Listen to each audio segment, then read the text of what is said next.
Next question, 18th question is the total number of subshells in the nth energy level is. We have to calculate the number of subshells. Question number 18th. तो अगर shell का number nth बात हो रही है तो L की values कहां से कहां वेरी करेंगी? इसमें L की वैल्यूज वेरी करेंगी फ्रॉम 0 टू n-1। तो पहले भी एक एग्जांपल आपको बताया गया है इसके बेसिस पे कि अगर n हम ले रहे हैं मान लीजिए 4, if n is equal to 4 तो L की वैल्यूज क्या आएंगी? L will be equal to 0 1 2 3। तो हाउ मेनी वैल्यूज? 1 2 3 4। तो जौन सी शेल की बात हो रही होती है उतनी ही सब शेल्स उसमें प्रेजेंट होती हैं। अगर nth शेल की बात हो रही है तो उसमें n सब शेल्स प्रेजेंट होनी है। तो आंसर विल बी डी। तो इसमें जल्दी से ये नहीं कीजिए सी आंसर कभी नहीं करना कि n-1 होगा। Answer will B D, n। Next question is 19th question, energy levels A, B, C of a certain atom corresponds to increasing values of energy. That is, EA is less than EB is less than EC. If lambda 1, lambda 2 and lambda 3 are the wavelengths of radiations corresponding to the transitions C to B, B to A and C to A respectively, which of the following statements is correct? तो 19th question जो है that is almost equal to जो हमने photons वाला question किया था कि radiations एक फोटोन स्ट्राइक कर रहा है और दो फोटोन्स री एमिट हो रहे हैं। इसमें भी हमने एनर्जी कंजर्वेशन वाला लॉ ही लगाना है कि C टू A के लिए जो एनर्जी होगी that will be equal to total sum total of energies of C to B and B to A। अब C टू A के लिए अगर एनर्जी कंसिडर करते हैं हम, C टू A के लिए एनर्जी, एक तो C टू A कंसिडर करेंगे energy, this should be equal to energy of C to B plus energy of B to A। C to A जो एनर्जी है let that be represented by E3 ले लें उसको, क्योंकि उसके corresponding जो lambda दिया हुआ that is lambda 3। C to B के लिए ले लें energy C to B that is E1 और दिस विल बी E2। और एनर्जी का फॉर्मूला क्या होता है? Energy is equal to hc by lambda, this will be hc by lambda 3 is equal to hc by lambda 1 plus hc by lambda 2. hc they will cancel out. We are left only with 1 by lambda 3 is equal to 1 by lambda 1 plus 1 by lambda 2.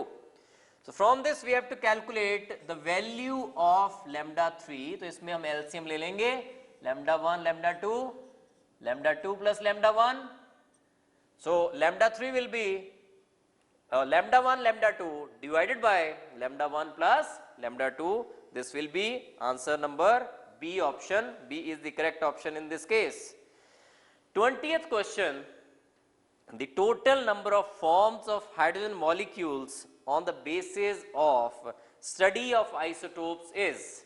We have to calculate the total number of isotopes on the basis of study of isotopes. 3 isotopes होते हैं, आपको पता है इसके hydrogen के।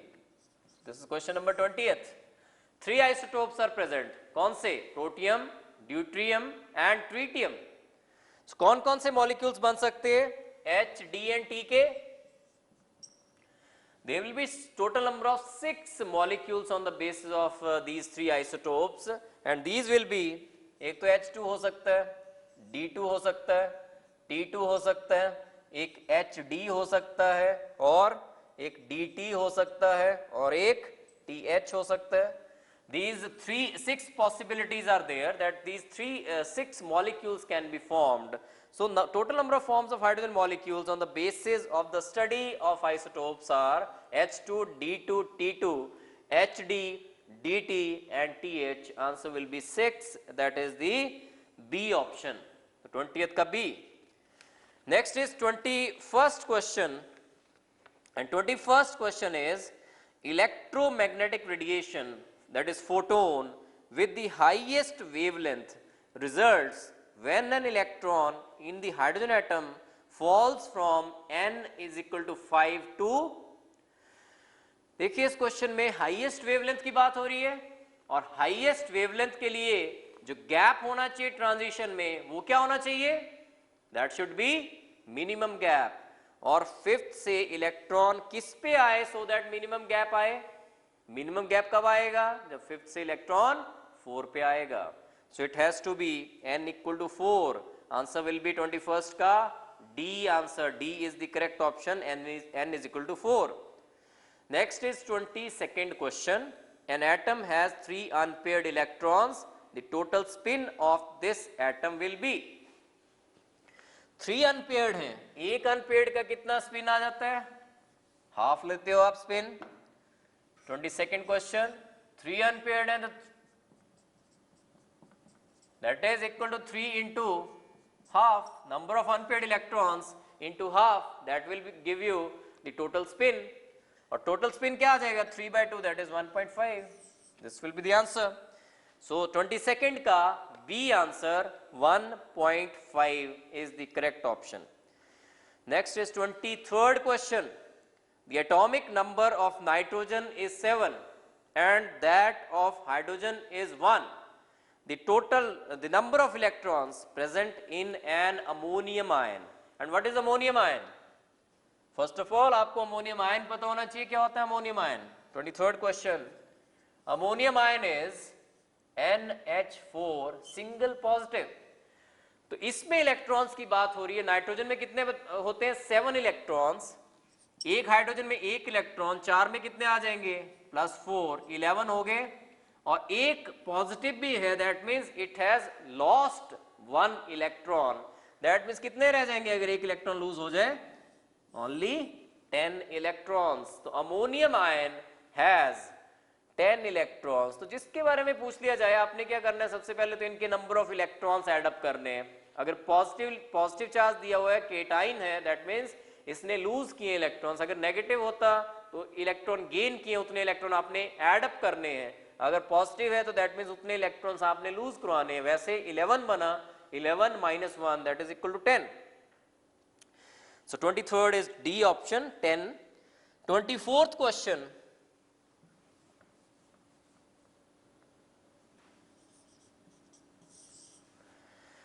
The outermost electronic configuration of the most electronegative element.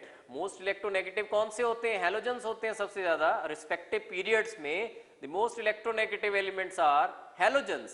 और halogen most electronegative क्यों है, व्हाट इज इलेक्ट्रोनेगेटिविटी। इलेक्ट्रोनेगेटिविटी का मतलब है ऐसे atoms which have the tendency to gain the electrons.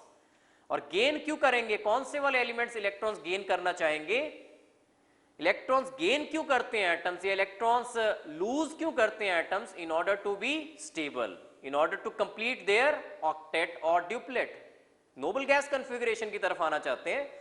तो सबसे ज्यादा टेंडेंसी किन एलिमेंट्स की होगी इलेक्ट्रॉन्स गेन करने की, जिनका ऑक्टेट कंप्लीट होने वाला है, बस एक इलेक्ट्रॉन की कमी है। और ऐसी कॉन्फ़िगरेशन कौन सी है, NS2NP5। NS2NP5, how many electrons in this shell, valence shell की बात हो रही है N में। NS2NP5 2 + 5 दैट इज 7 इलेक्ट्रॉन्स, एक इलेक्ट्रॉन कम है ऑक्टेट से, तो इनकी टेंडेंसी क्या रहेगी, इनकी टेंडेंसी रहेगी to gain the electron, to accept the electron, and these will be most electronegative having the configuration NS2NP5, and correct option 24th का will be C। 25th question, in the Bohr model of hydrogen atom, the ratio of kinetic energy to the total energy of the electron in a quantum state n is। तो सबसे पहला postulate जिसके basis पे Bohr ने Maxwell's electromagnetic theory of radiation, जिसकी वजह से Rutherford model fail हुआ था, उसको काउंटर किया था उसने, बोहर ने। कैसे काउंटर किया था, सबसे पहले रदरफोर्ड मॉडल कैसे फेल हुआ था, देखिए रदरफोर्ड मॉडल फेल हुआ था due to Maxwell's electromagnetic theory of radiations. Maxwell ने कहा था कि जब भी कोई चार्ज पार्टिकल मूव कर रहा होता है एट्रैक्टिव फील्ड के अंडर, जैसे इलेक्ट्रॉन मूव कर रहा है, ऑर्बिट में मूव कर रहा है, तो it is accelerating under the attractive field of the nucleus. और अगर एक्सेलरेट कर रहा है under the attractive field of nucleus, तो electron should lose energy. Electron should lose energy, that means electron की एनर्जी कम होती जाएगी और स्पाइरली क्या होगा, it will fall into the nucleus और atom will not be stable. इसको काउंटर किया बोहर ने सबसे पहले पोस्टुलेट से कि जब तक इलेक्ट्रॉन एक पर्टिकुलर ऑर्बिट में रिवॉल्व करता रहेगा तब तक इस इलेक्ट्रॉन की एनर्जी ना तो कम होगी ना ज्यादा होगी। This electron will neither lose energy nor gain energy as far as this electron remains in this particular shell। और ये इसने बताया कैसे, इसने कहा कि जो कूलम्बिक फोर्सेस ऑफ अट्रैक्शन है acting on this electron, coulombic force of attraction जो है acting on this electron, that will be equal to the centrifugal force acting on this electron. और इसी के बेसिस पे ये क्वेश्चन होना है। This question number is 25th question number, इसी बेसिस पे होना है ये। जो कूलम्बिक फोर्सेस ऑफ अट्रैक्शन लग रही है, कूलम्बिक फोर्स ऑफ अट्रैक्शन कैसे निकालते हैं, 1/4 pi epsilon nought Q1 Q2 upon r square. अगर रेडियस इतना इनका डिस्टेंस जो है that is r, if this is Q1 this is Q2, तो इनके बीच में कूलम्बिक फोर्स ऑफ अट्रैक्शन जो लगेंगी, आपने फिजिक्स में किया हुआ है ये 1/4 pi epsilon nought Q1 Q2 upon r square. 1/4 pi epsilon nought को मैं अकेला k लूंगा, इसका जो चार्ज है लेट इट बी ZE, इसका चार्ज इलेक्ट्रॉन का लेट इट बी E, तो what will B Coulombic force of attraction acting on this electron की ZD into E, that is ZD square upon R square। this is coulombic force of attraction acting on this electron। और bore ने कहा कि force of attraction, coulombic force of attraction is equal to the centrifugal force acting on this electron। तभी ये electron यहाँ पे stable है इस पर्टिकुलर ऑर्बिट में। और कूलम ये जो सेंट्रीफ्यूगल फोर्स है that is equal to mv square upon r। यहां से you will calculate half mv square, that is the kinetic energy of the electron. पहले आप क्या कैलकुलेट करना चाहोगे, mv स्क्वायर निकालो यहां से। mv square will be equal to k zd square upon, it will be r only, r cancels out, we are left only with r from on this side। So what will be half mv square, kinetic energy आपको calculate करनी है, तो kinetic energy will be half mv square, इसका half ले लीजिए, that will B k zd square upon 2r। This is the kinetic energy k z square upon 2r। अगर याद रख सकते हो तो बहुत बढ़िया है, क्योंकि कैलकुलेट करने में टाइम लगेगा वहां पे, और मल्टीपल चॉइस क्वेश्चंस में you have to be quick enough, एकदम से आंसर करना है आपने। तो अगर याद रहता है तो बहुत बढ़िया बात है। Kinetic energy of an electron is equal to k zd square upon 2r, this is the kinetic energy। और उसने पूछा यहाँ पे इस क्वेश्चन में टोटल एनर्जी और काइनेटिक एनर्जी के बीच में रेशियो, और टोटल एनर्जी निकालने के लिए मेरे को दूसरी एनर्जी भी चाहिए इस इलेक्ट्रॉन की, that is the potential energy. और what is the potential energy, अगर एक यहां पे चार्ज है Q1 और यहां पे एक चार्ज है कोई Q2 और डिस्टेंस उनके बीच में r है, तो you have already done this in your physics, that potential energy will be equal to 1/4 pi epsilon nought Q1 Q2 upon r, this will be negative. 1/4 pi epsilon nought को मैं यहां पे ले रहा हूं k, तो what should be the potential energy, potential energy will be equal to -k zd square upon r, because I am considering zd, यहाँ पे this is ze and this is e, so this will be minus k zd square upon r। Total energy निकाल लीजिए, कैसे निकालेंगे, इन दोनों को add up करना पड़ेगा। टोटल एनर्जी के लिए you have to add up potential energy and the kinetic energy,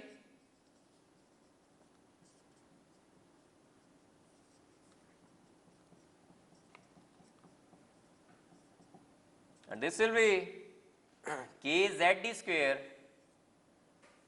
upon 2r minus k zd square upon r, and this will be equal to, if we calculate this will be equal to minus k zd square upon 2r। this will be the total energy। now he is asking for ratio, किसमें पूछा है इसने, देखिए kinetic energy to the total energy, kinetic energy is k zd square upon 2r and total energy is minus k zd square upon 2r। तो this is very easy to be remembered वैसे कि kinetic energy k zd square upon 2r, total energy आती है minus k zd square upon 2r and potential energy is minus k zd square upon r। अगर याद रख लो तो बहुत बढ़िया रहेगा, because this is important question, ratios आ जाते हैं ये। or what will be the ratio between kinetic energy and the total energy? That should be -1. So what is the correct option in this case? 25th में it will be -1. C option is the correct option. इसमें better यही रहेगा, you can remember these values KE, potential energy and the total energy. एक बार फिर से देखिए, Bohr ने जो बताया था इसने स्टेबल कैसे बताया था इलेक्ट्रॉन, ये इसने ऐसे बताया था कि जो इलेक्ट्रॉन है उस पे जो कोलम्बिक फोर्स ऑफ अट्रैक्शन लग रही है, coulombic force of attraction that is kZd² upon r² is equal to the centrifugal force acting on this electron, and from this relation I have calculated mv² first of all, and from mv² उसका half ले लिया, that will give the kinetic energy of the electron, and that is equal to kZd² upon 2r, and potential energy will be equal to minus kZd² upon r. Total इनका sum up किया, that came out to be minus kZd² upon 2r, और ratio जो निकला ke और total energy में, that came out to be -1. Answer C 25th का. Next is 26th question. The mass of electron moving with a velocity of light is?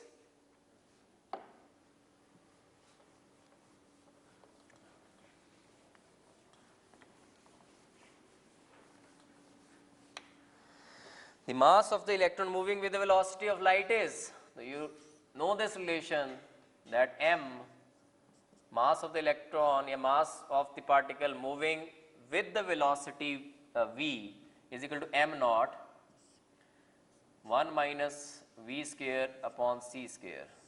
m naught is the rest mass, जब बिल्कुल rest position पे है तो that is the mass of that particular substance, और यहाँ पे mass, this mass is when electron is moving with the velocity v, और अगर ये move करने लग जाए with the velocity of light, तो v की जगह अगर मैं c डाल दूं तो this will be c² upon c², that will be 1, और 1 minus 1 will give me 0, and m naught divided by 0, this will be infinite. Anything divided by 0 is infinity, so answer has to be infinite. 26th का C option. 27th question. The magnetic moment of electron in an atom excluding the orbital magnetic moment is given by. So magnetic moment का formula I have already told you, that magnetic moment is equal to n into n plus 2 under root Bohr magnetons. So answer will be A option, under root n into n plus 2 Bohr magnetons. Next is 28th question.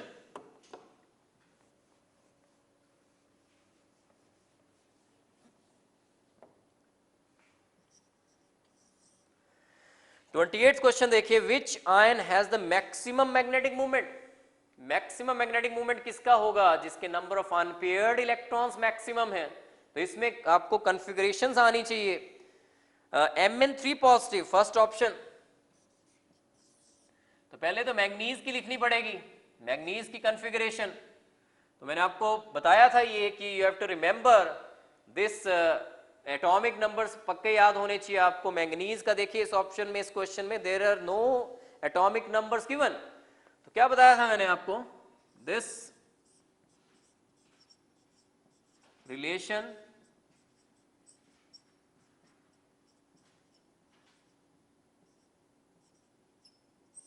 This is no meaning.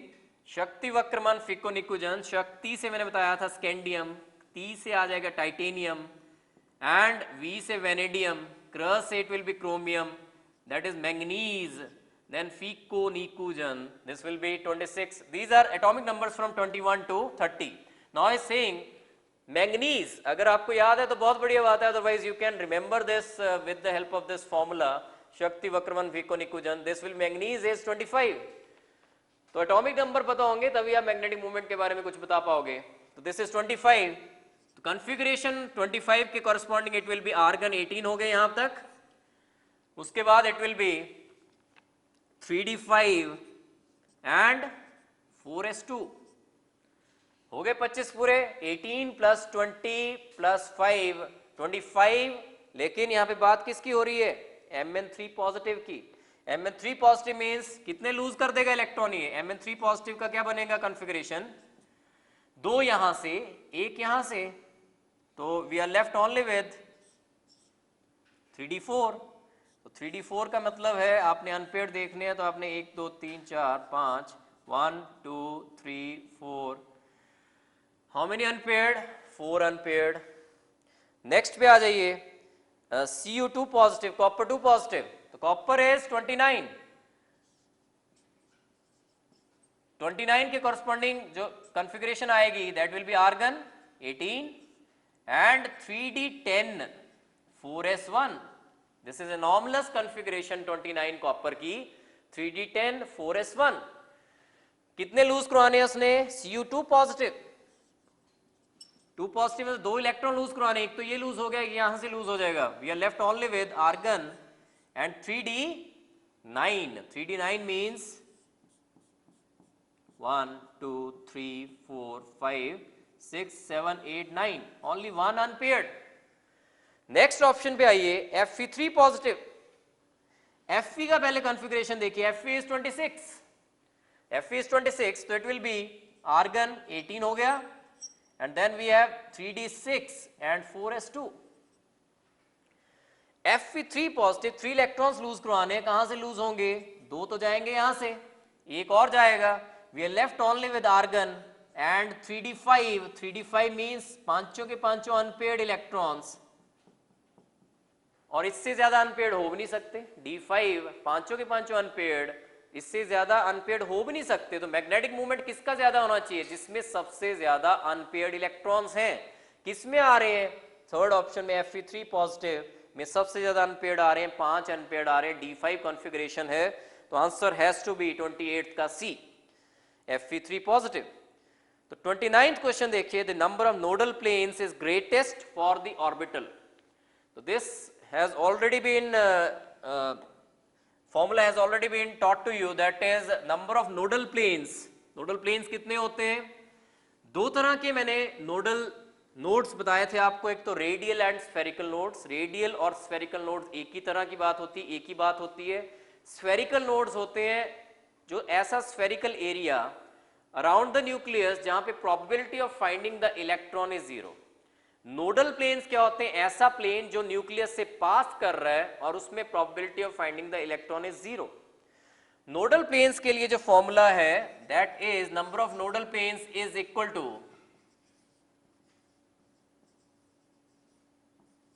L। इस question में आपने देखना है L किसके लिए maximum है जिसके लिए L की वैल्यू मैक्सिमम आ रही है उसी के लिए number of nodal planes maximum होंगे ग्रेटेस्ट होंगे। S के लिए L इज 0 P के लिए 2P के लिए L इज 1 देन 2S है D ऑप्शन में 3D के लिए इट विल बी मैक्सिमम तो D 3D has to be the correct option 29th का C option 3D is the correct option it will have maximum number of nodal planes. Next is 30th question the orbital angular momentum of an electron in a 2s orbital is.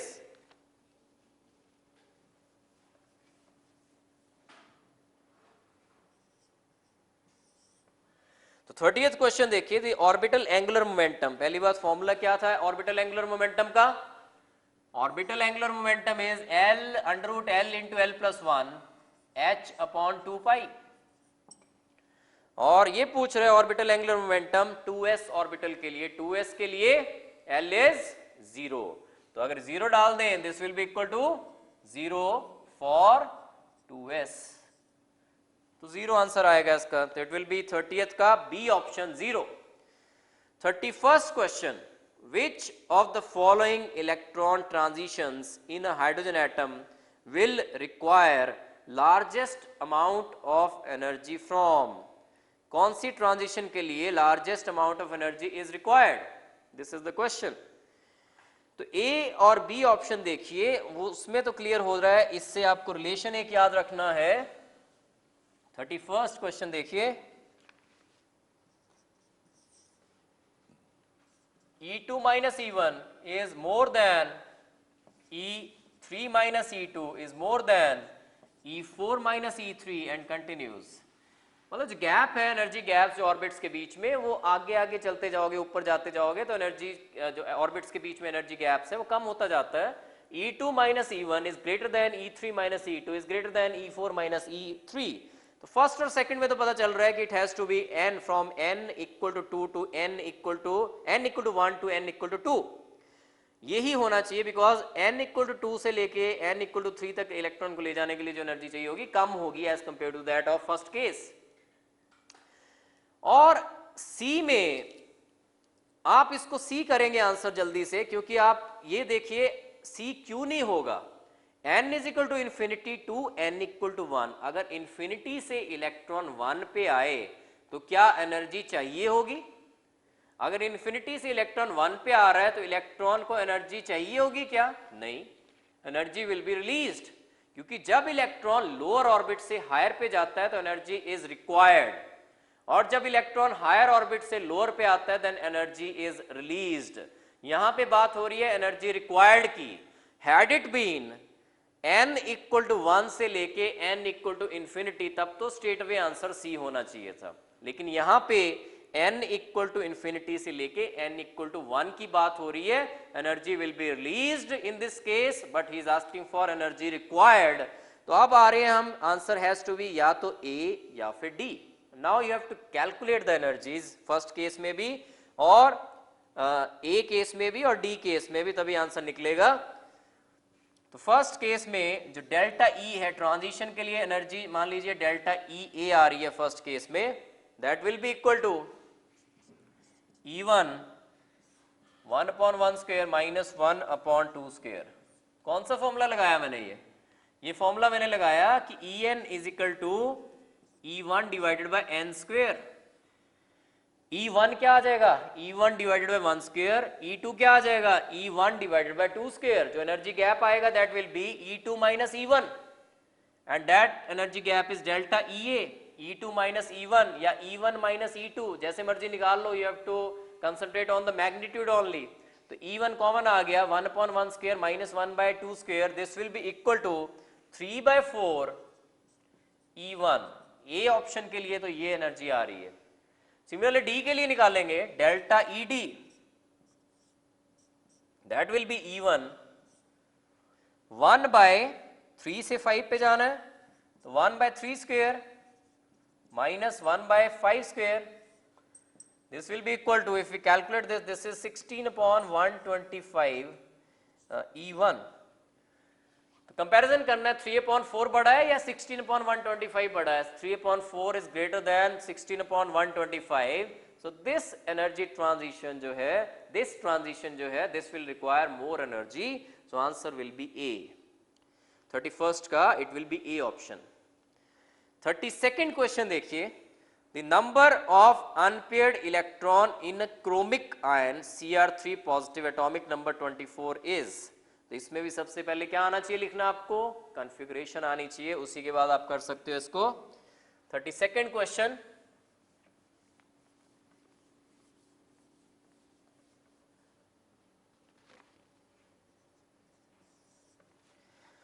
Chromic ion Cr3 positive की बात हो रही है, तो पहले तो लिख लें क्रोमियम की। क्रोमियम की कॉन्फ़िगरेशन 24 होता है ये आर्गन, एनॉमलस होती है 3d5 and 4s1। Now he is asking for Cr3 positive, तो Cr3 पॉजिटिव में 3 इलेक्ट्रॉन लूज हो जाएंगे। 3 इलेक्ट्रॉन लूज कराइए, एक यहां से 2 यहां से, we are left with how many unpaired electrons? We are left only with 3d3 और तीनों के तीनों अनपेयर्ड होंगे ये। तो 3 अनपेयर्ड इलेक्ट्रॉन्स। तो सबसे पहले ऐसे क्वेश्चंस में you have to write the electronic configuration, जो भी पहले एटम है उसकी लिखिए कॉन्फ़िगरेशन, जितने लूज करवाने जितने गेन करवाने बाद में करवाइए। लूज होने इसमें 3, पहला यहां से जाएगा, 2 यहां से जाएंगे, we are left only with 3d3, तीनों के तीनों अनपेयर्ड हैं, so number of unpaired is equal to 3 in this case। 32nd का C option। 33rd question, in Bohr's theory the radius r of stationary orbit is proportional to।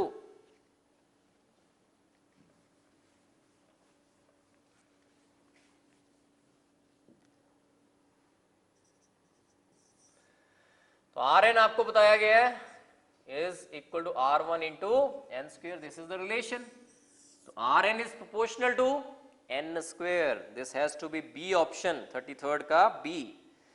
34th question, the angular momentum of an electron in a 2p orbital is, the angular momentum is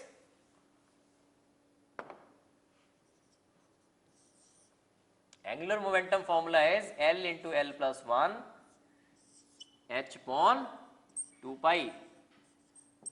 बात हो रही है 2p orbital की, 2p के लिए L is 1, तो आपने L डाल देना 1 यहां पे, 1 into 1 plus 1 2 under root 2 h upon 2 pi under root 2, this will be under root 2 pi.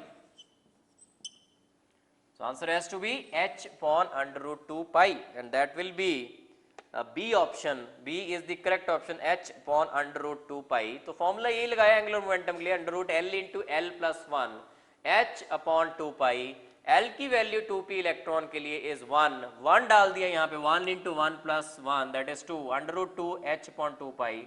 तो इसको आपने अंडर रूट ऊपर 2 है, अंडर रूट 2 है, नीचे 2 है, तो that means under root 2 into under root 2 is 2, तो एक अंडर रूट 2 कैंसिल आउट हो गया. We are left only with h upon under root 2 pi. Answer will be B. 34th का B is the correct option. 35th question देखिए, which of the following pairs have identical values of magnetic moments. तो इसमें भी आपको सारों की configurations निकालनी आनी चाहिए, तभी आप मैग्नेटिक मूवमेंट्स के बारे में आइडिया दे सकते हो कि किसका पेयर्स का मैग्नेटिक मूवमेंट इक्वल होगा. तो वैसे इसमें C is the correct option, तो मैं आपको निकाल के बताता हूं C में कैसे करेक्ट आ रहा है. ये Mn4 positive and cobalt 2 positive ये कह रहा है. पहले तो मैग्नीज का आपको कॉन्फ़िगरेशन लिखना है. Mn का Mn होता है 25, कॉन्फ़िगरेशन होती है इसकी Mn की argon 3d5 4s2, but he is asking for Mn4 positive. 4 electron lose करवाइए इसमें से. Mn4 पॉजिटिव की कॉन्फ़िगरेशन क्या आ जाएगी, आर्गन 2 यहां से 2 यहां से, we are left only with 3d3, 3 unpaired. तो मैग्नेटिक मूवमेंट किनका बराबर आएगा, जिनके अनपेयर्ड इलेक्ट्रॉन बराबर हैं. अगर अनपेयर्ड इलेक्ट्रॉन बराबर आ रहे हैं दो स्पीशीज के, उनका magnetic movement will also be same. तो your aim should be to find out किन स्पीशीज के, दो स्पीशीज के नंबर ऑफ अनपेयर्ड इलेक्ट्रॉन्स बराबर हैं. अब आ जाओ कोबाल्ट पे. This is 27. अब कोबाल्ट का पहले कॉन्फ़िगरेशन लिखिए आप, आर्गन 18 यहां तक, उसके बाद 3d7 and 4s2, this will be 27 configuration. Now cobalt 2 positive, this will be 2 यहां से लूज करवा दीजिए, we are left with argon 3d7. 3d7 means how many unpaired electrons 3d7 के corresponding, 1 2 3 4 5 6 and 7. how many unpaired, 3 unpaired in this case also. इसमें भी 3 unpaired हैं 3d3 में, 3d7 में भी 3 unpaired हैं. दोनों में number of unpaired electrons are same, therefore their magnetic moments will be same. So answer in this case is C. 35th का C is the correct option. 36th question, the total number of fundamental particles in one atom of 6C14 is. Fundamental particles means electrons, protons and neutrons you have to calculate.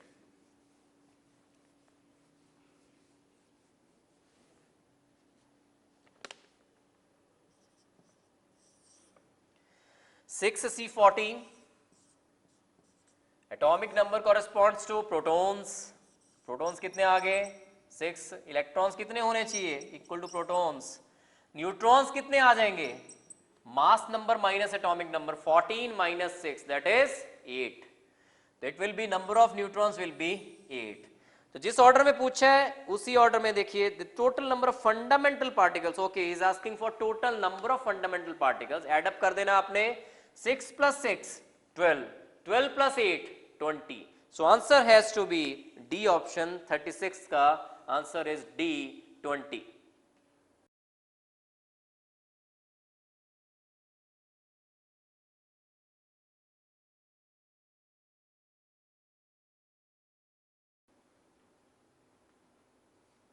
Next question is 37th question.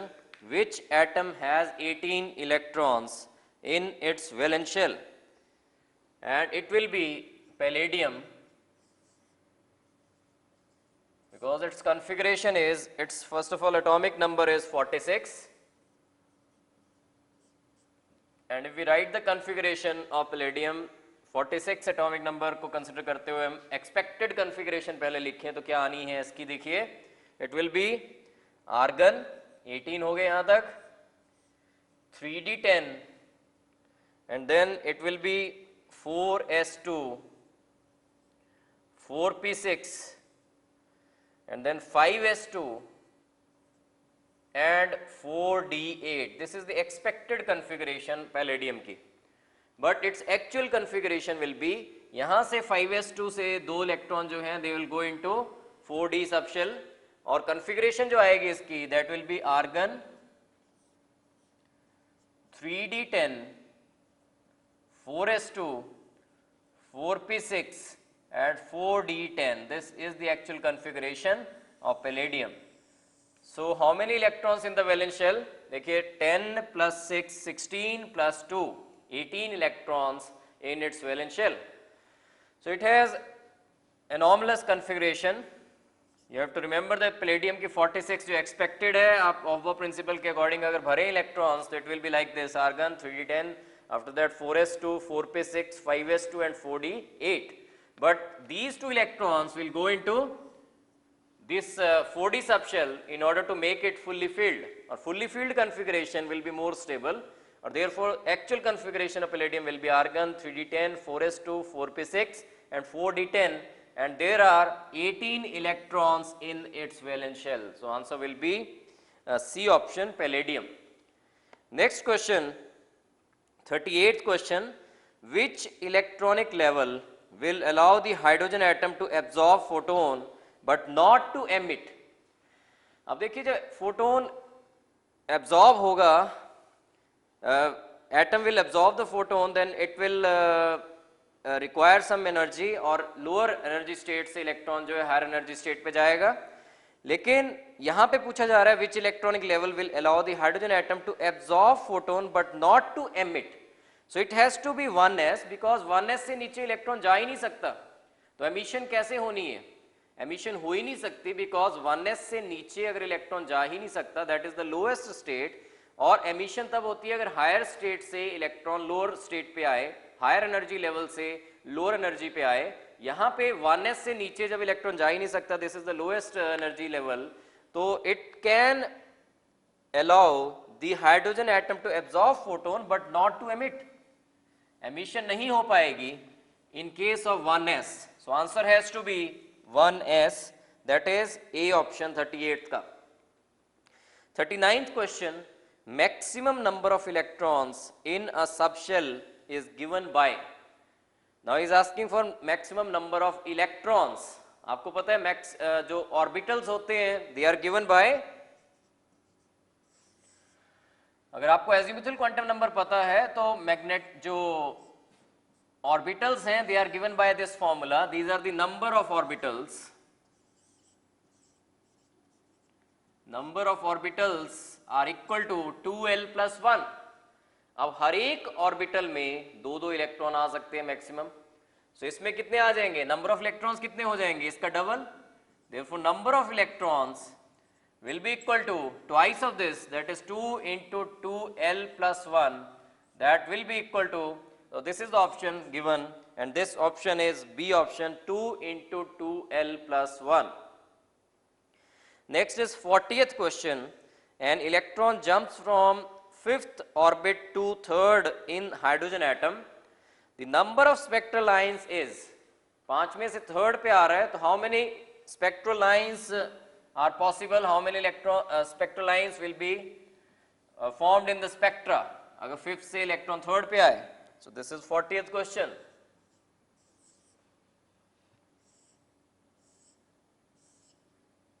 Fifth, fourth, third. तो देखिए how many possibilities are there? एक तो 5th से electron directly 3rd पे आ जाए, एक possibility है कि 5th से पहले 4th पे आए और 4th से फिर 3rd पे आए.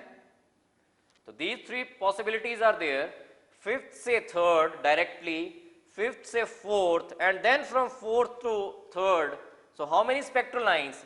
1, 2, 3 spectral lines are possible in this case.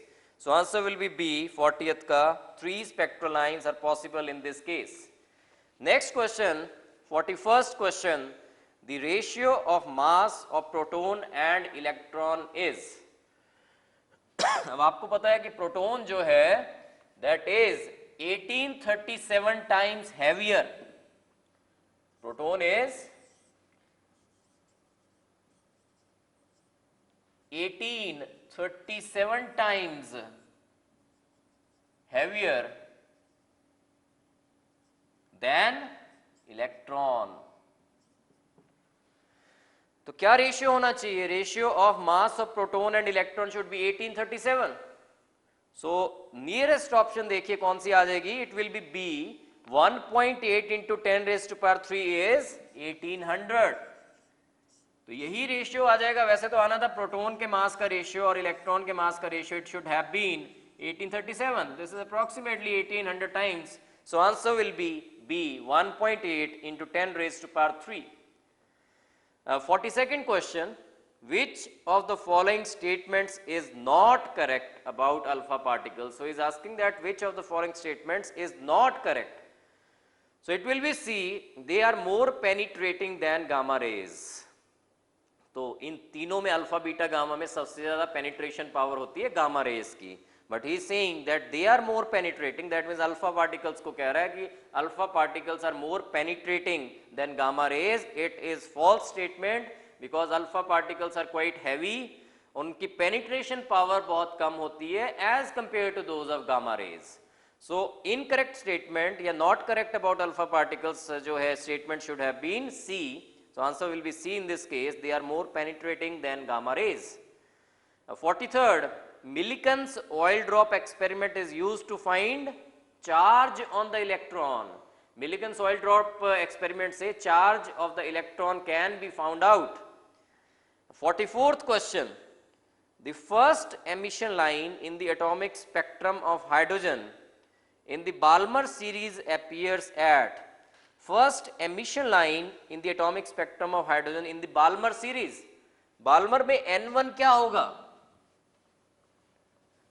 हाँ जी, बाल्मर में N1 क्या होना चाहिए? It will be 2.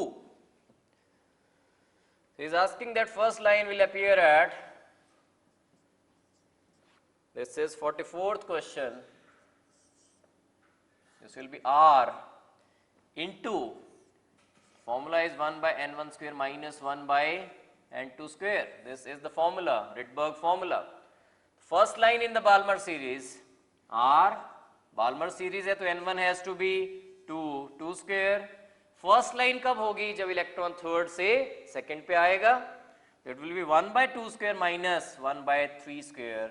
We will solve this. This will be R 1 by 4 minus 1 by 9, and this will be equal to R. 36 is the LCM. 9 minus 4, that is equal to 5R by 36 centimeter inverse. So it will be C option, 5R by 36 centimeter inverse. Next question is 45th question. Atomic number of Am is 95 and mass number is 243. Which of the following is the wrong description of americium? So आपको पता है इसमें नीचे क्या लिखा जाता है? Atomic number. जब भी आप रिप्रेजेंटेशन करते हो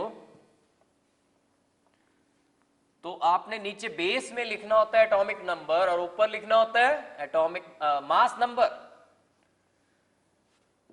तो 45th का देखिए, रॉन्ग डिस्क्रिप्शन कौन सी हो जाएगी? मास नंबर बी वाले में नीचे लिख दिया हुआ 243 और एटॉमिक नंबर ऊपर लिख दिया. That is incorrect. That is not the description of this type of atom. That is wrong description. तो बी विल बी रॉन्ग. नीचे आना चाहिए एटॉमिक नंबर, ऊपर आना चाहिए मास नंबर. तो इसमें नीचे दिया गया मास नंबर, ऊपर दिया गया atomic number, which is other way round. So 45th का B is the answer. This is the B is the wrong description of americium. 46. The atomic weight of an element is 39. The number of neutrons in its nucleus is 1 more than the number of protons. The number of protons, neutrons and electrons respectively in its atom would be. अब देखिए ऐसे questions में जरूरी नहीं आप पूरा solve लग जाओ करने, आपको पता है कि number of electrons should be equal to number of protons. तो दिस इज 46 क्वेश्चन. आपको पता है electron should be equal to protons. और दूसरी चीज इसने बोली है कि नंबर ऑफ प्रोटॉन जो नंबर ऑफ न्यूट्रॉन्स है न्यूक्लियस में दैट इज 1 मोर.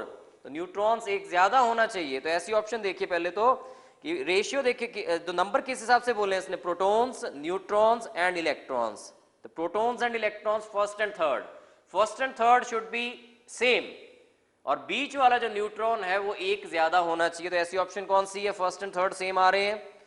ए में देखिए 19 एंड 19 फर्स्ट एंड थर्ड और बीच वाला जो है न्यूट्रॉन्स एक ज्यादा आ रहा है. तो it should be correct option. बाकी चेक कीजिए ऐसी कोई और ऑप्शन तो नहीं है.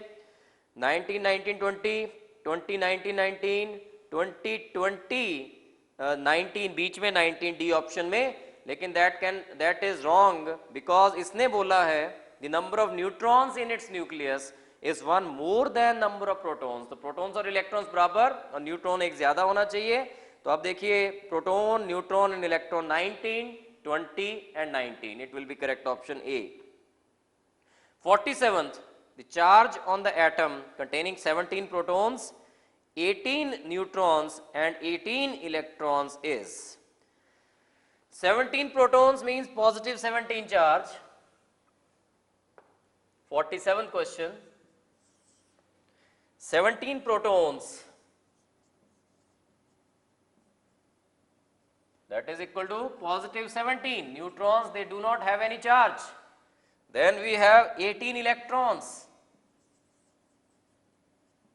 So 18 electrons will be equal to minus 18. So what is the net charge? Minus 1. So minus 1 will be the correct option. That is B will be correct answer in this case. Minus 1. 48th. A neutral atom, atomic number greater than 1, contains neutrons plus protons plus electrons. तो atomic number अगर atomic number is greater than 1 तो उसमें क्या होना चाहिए, सारा सभी कुछ होंगे, न्यूट्रॉन्स भी होंगे, प्रोटॉन्स भी होंगे और इलेक्ट्रॉन्स भी होंगे. So it will be B, neutron plus proton plus electron. 49th option. Two nuclides X and Y are isotonic to each other with mass number 70 and 72 respectively. Mass numbers are given.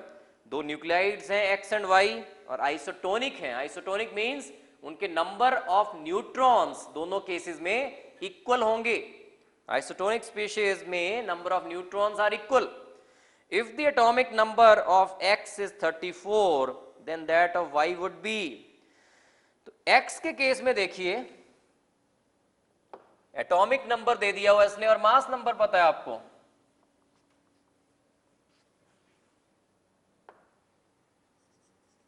तो in case of X mass number पता है आपको that is 70 और atomic number given है that is 34. तो इस case में number of neutrons निकाल लीजिए. न्यूट्रॉन्स कितने आ जाएंगे इसमें, number of neutrons in this case will be mass number minus this 34. 70 minus 34. 70 minus 34 is equal to 36. तो फर्स्ट केस में न्यूट्रॉन्स निकल गए 36. Y जो है Y न्यूक्लियाइड उसके कितने न्यूट्रॉन्स होने चाहिए, 36 ओनली, क्योंकि दे आर आइसोटोनिक स्पीशीज. तो सेकेंड जो स्पीशीज है Y वाली उसमें 72 इज द मास नंबर और उसमें न्यूट्रॉन्स हमें पता चल गए. तो एटॉमिक नंबर कैसे निकलेगा, सेकंड वाले में 72 is the mass number, atomic number चाहिए आपको. तो ये जो मास नंबर होता है this is neutrons plus protons. This is 72 is neutrons plus protons. अगर प्रोटॉन पता चल जाए that will B atomic number. तो इसमें प्रोटॉन्स कैसे निकालोगे आप, नंबर ऑफ प्रोटॉन्स कैसे निकालोगे, 72 अगर मास नंबर है, mass number is equal to protons plus neutrons और ये वाली स्पीशीज जो है दिस इज वाई एंड ये वाली जो स्पीशीज है दैट इज आइसोटोनिक, मतलब इसमें जितने न्यूट्रॉन्स होंगे उतने ही उसमें थे, जितने उसमें हैं उतने इसमें होने चाहिए। तो 72 will be equal to protons plus 36, तो प्रोटॉन्स कितने आ जाएंगे 72 minus 36 36।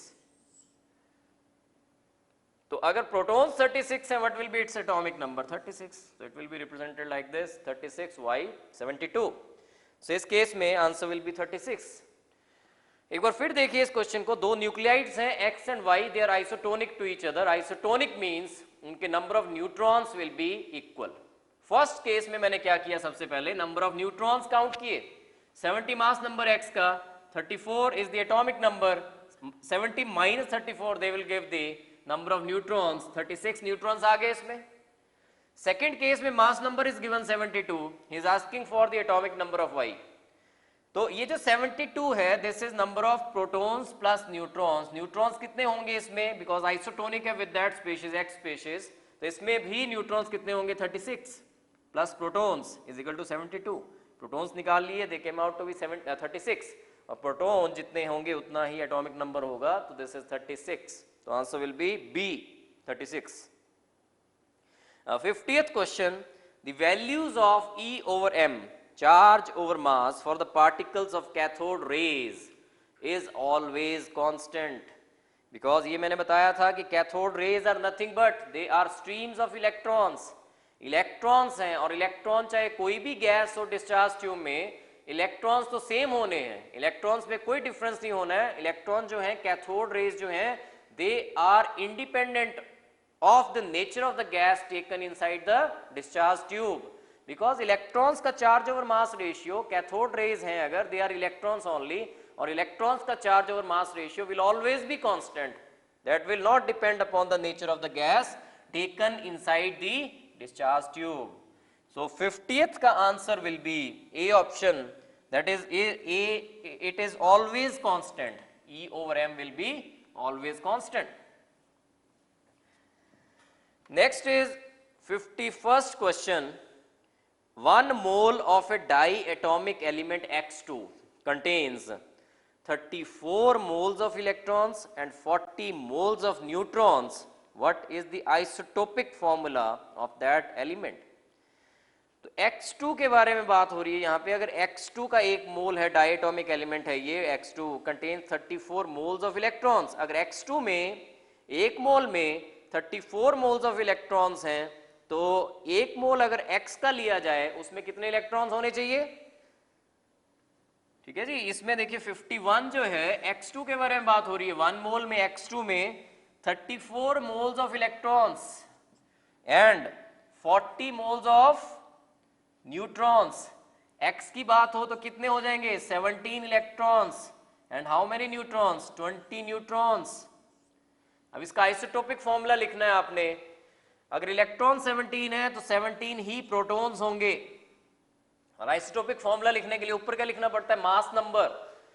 Mass number will be protons plus neutrons, तो कितना हो जाएगा ये 20 plus 17 that is 37, so it will be 37 और नीचे क्या आएगा 17। तो what is the isotopic formula, what is the representation of this type of element, 17x 37, तो it will be B option 17x 37। तो इसमें देखिए X2 के बारे में बोला था, 1 mole of X2 contains 34 moles of electrons, 1 mole of X2 contains 40 moles of neutrons.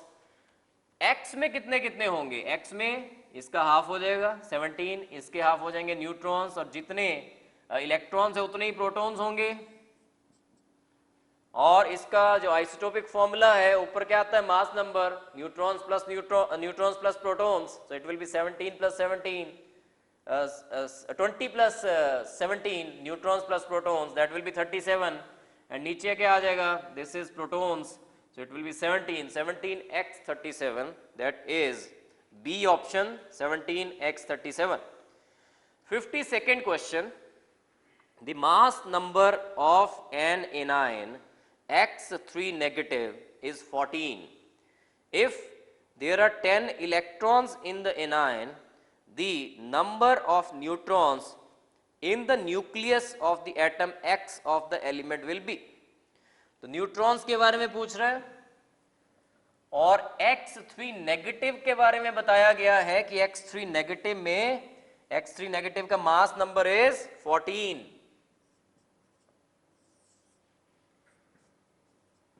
Mass number is given.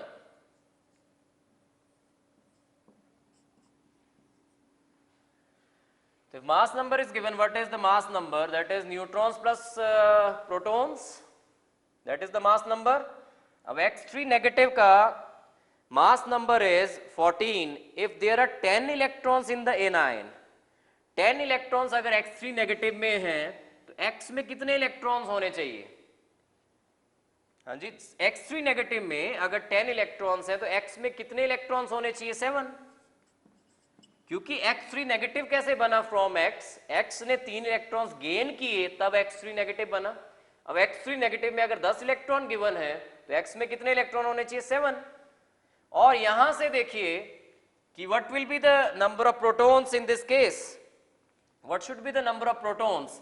Mass number of this is equal to 14. So you have to calculate actually in this case the number of neutrons in the nucleus of the atom X of the element. You have to calculate in this case how many neutrons are there. अब 7 electrons आपको पता चल गए. Mass number जो है that is 14. X3 negative का that is neutrons plus protons इसमें जो होंगे उतने ही neutrons plus protons इसमें होने चाहिए. क्योंकि डिफरेंस किस में आया? डिफरेंस तो जस्ट इलेक्ट्रॉन्स में आया. न्यूट्रॉन्स प्लस प्रोटॉन्स जितने इसमें हैं उतने ही इसमें न्यूट्रॉन्स प्लस प्रोटॉन्स होने चाहिए. तो neutrons plus protons in this case is equal to 14. अब प्रोटॉन्स कितने होंगे इसमें? अगर 7 इलेक्ट्रॉन्स है तो प्रोटॉन्स कितने होंगे? 7 plus neutrons is equal to 14. So neutrons will be equal to 14 minus 7 that is 7 neutrons. एक बार फिर से देखिए इसको. X3 नेगेटिव में बोल रहा है 10 इलेक्ट्रॉन्स हैं तो X में कितने इलेक्ट्रॉन्स होंगे?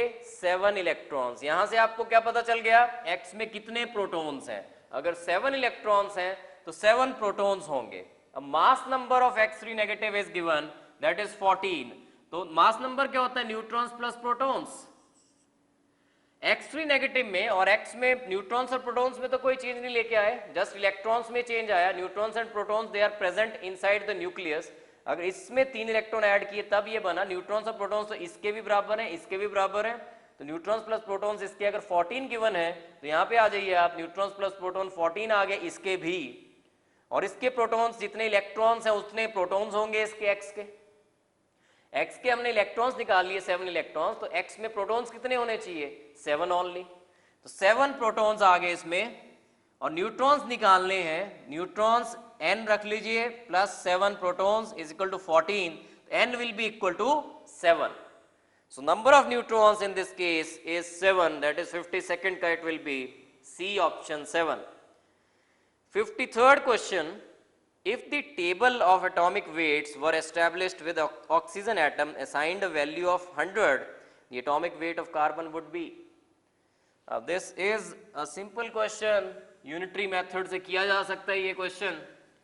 बस इसने ये कहा है इस केस में if the table of atomic weights were established with oxygen atom a value of 100. Oxygen को अगर 100 की वैल्यू असाइन कर दी जाए तो कार्बन को क्या मिलना चाहिए एटॉमिक वेट? 53rd question. अब आपको पता है कि ऑक्सीजन अगर 16 होता है, ऑक्सीजन 16 है तो कार्बन को क्या मिलता है? कार्बन कितना है? 12. Carbon is 12. तो ये रेफरेंस आपको पता है कि ऑक्सीजन अगर 16 है atomic weight, carbon atomic weight is 12. अगर ऑक्सीजन का कर दिया जाए 100 तो what will B that of carbon? 12/16 into 100. By unitary method you can calculate this and this will be equal to 75. If you calculate this will be equal to 75. So that means अगर oxygen को 100 कर दिया जाए, carbon उस table में फिर होगा 75. 54th question. Many atoms have non-integral atomic masses because they have isotopes. So main reason for non-integral atomic masses is that they have isotopes. जैसे क्लोरीन है, इट हैज 2 आइसोटोप्स, तो उसमें एवरेज एटॉमिक मास लिया जाता है. In case of chlorine, for example, it has 2 isotopes, chlorine 35 and chlorine 37, and they are present in the ratio of 3:1 in nature. तो इसका average atomic mass कैसे निकाला जाता है? Average atomic mass of chlorine will be 3 into 35 plus 1 into 37 divided by 3 plus 1, and this will be equal to 35.5. सो जो non integral मास आ रहा है किसी भी एटम का, that is mainly due to that atom has isotopes. So it will be A option, that they have isotopes. Next is 55th question. The velocity of light is 3 into 10 raised to power 8 meters per second. Which value is closest to the wavelength in nanometers? Mind it, he has asked the wavelength in nanometers of a quantum of light with frequency of 8 into 10 raised to power 15 second inverse.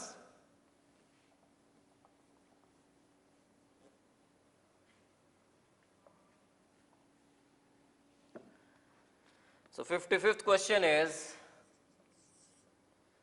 lambda निकालना है और आपको ये relation पता है, lambda into nu is equal to c. Lambda is the wavelength, nu is the frequency, c is the velocity of light. This is the relation for an electromagnetic radiation. Lambda into frequency is equal to c, that is 3 into 10 raised to power 8 meters per second. Now we have to calculate lambda, c upon nu. C is 3 into 10 raised to power 8 meters per second divided by nu is, he has given the nu, that is 8 into 10 raised to power 15. If we calculate this, lambda will be in meters, that is equal to 3.75 into 10 raised to power minus 8 meters. This is the value of lambda in meters, but we have to convert this lambda into nanometers, because he has asked lambda in nanometers. तो आपको पता है कि 10 raised to power minus 9 meters is equal to 1 nanometer. तो इतना metres कितने nanometres के बराबर होगा? That will B 3.75 into 10 raised to power minus 8 divided by 10 raised to power minus 9. इतना नैनोमीटर्स आ जाएगा. This will B 3.75 into 10 raised to power minus 9 ऊपर गया, plus 9 हो गया, और 10 raised to minus 8 is already there. That will be 10 raised to power 1. So it is 3.75 into 10. The most appropriate answer in this case will be 4 into 10 raised to power 1. इसको अगर 4 ले लिया जाए तो this will be 4 into 10 raised to power 1. So answer, correct option in this case is C. Next is 56th question.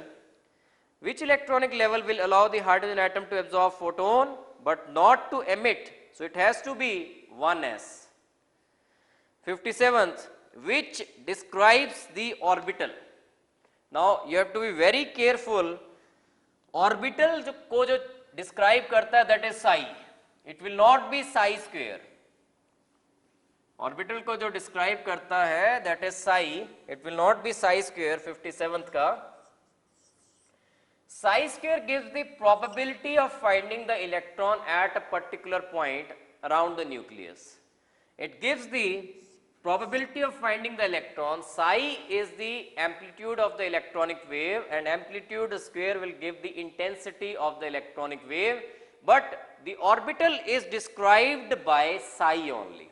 Orbital will be described by psi. It is not described by psi square. So you have to be very careful while answering this question, that which describes orbital. It will be A option. It will be psi. 58th question. The wave number of first Lyman transition in the hydrogen spectrum is equal to wave number of second Balmer transition in the spectrum of.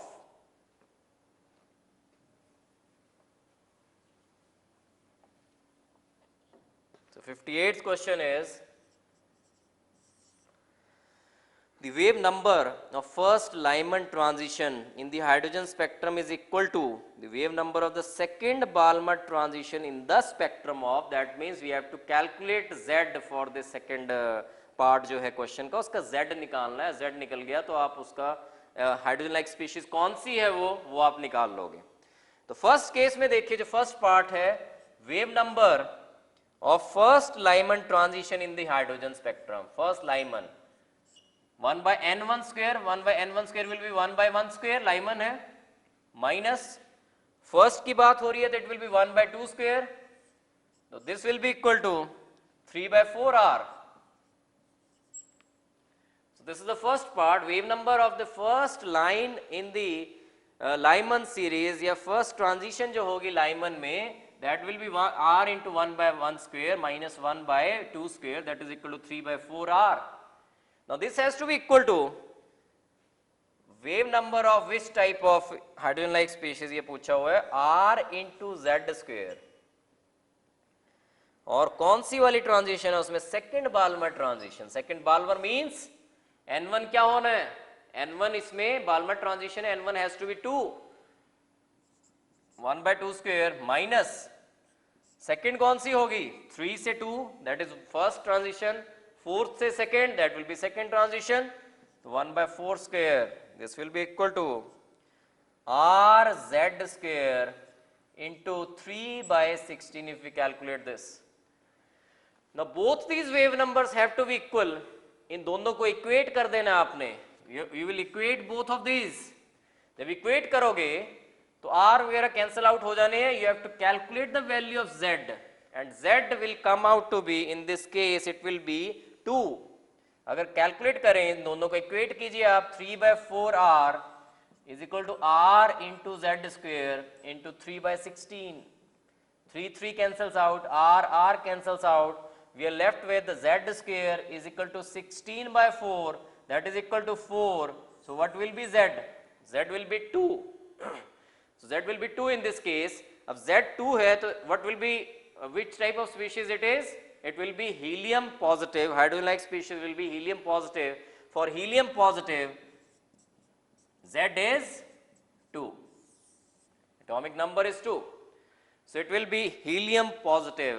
Answer will be C in this case. 59th question. An electron in the energy level n equal to 2 is given energy which is slightly more than energy required to excite to level n equal to 3 and less than the energy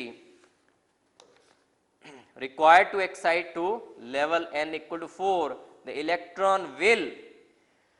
तो इसमें most of the students क्या करते हैं ऐसे वाले question में कि अगर इसने कहा है कि इतनी एनर्जी दी है इलेक्ट्रॉन को कि थर्ड से तो ऊपर है वो एनर्जी और फोर्थ से नीचे है, तो most of the students answer करते हैं इसको कि 3 पे तो पहुंच ही जाएगा. कि अगर एनर्जी इतनी दी गई है इलेक्ट्रॉन को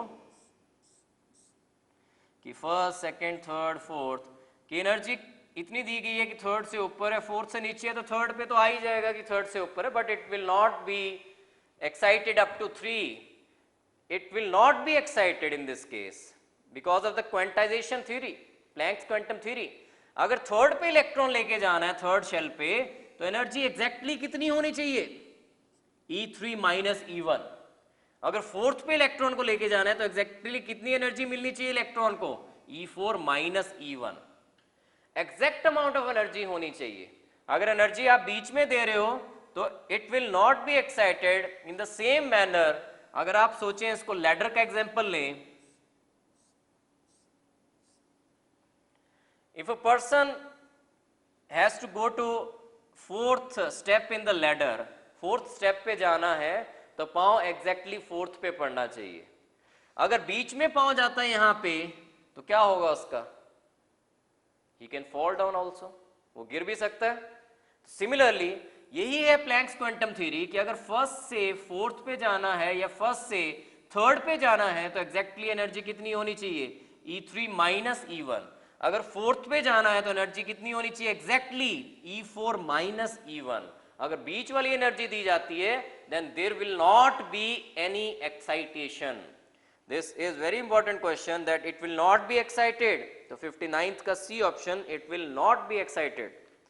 60th question, energy of electron of hydrogen atom in second Bohr orbit is. So he is asking for second Bohr orbit.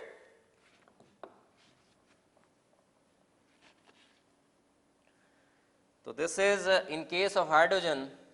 So 60th question, आपको पता है it is equal to En is equal to joules per atom में क्या value होती है? En is equal to minus 2.18 into 10 raised to power minus 18 upon n square joules per atom. So if we calculate it for second Bohr orbit, so it will be minus 2.18 into 10 raised to power minus 18 upon 4, and it will be equal to, if we calculate this, this will be equal to minus 5.4 into 10 raised to power minus 19 joules.